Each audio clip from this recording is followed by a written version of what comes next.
بسم اللہ الرحمن الرحیم، السلام علیکم ورحمۃ اللہ وبرکاتہ۔ محرم الحرام کا مہینہ اسلامی سال کا پہلا مہینہ ہے، جسے اللہ کے رسول صلی اللہ علیہ وسلم نے شہر اللہ یعنی اللہ کا مہینہ فرمایا۔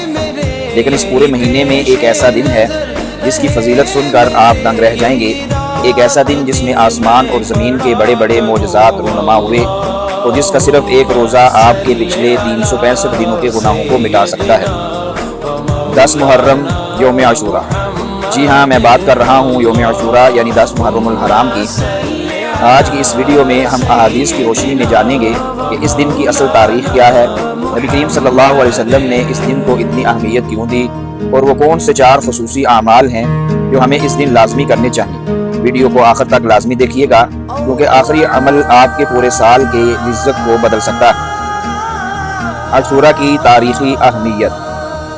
سب سے پہلے بات کرتے ہیں کہ اس دن کی اتنی اہمیت کیوں ہے۔ جب نبی کریم صلی اللہ علیہ وسلم مکہ سے ہجرت فرما کر مدینہ منورہ تشریف لائے تو آپ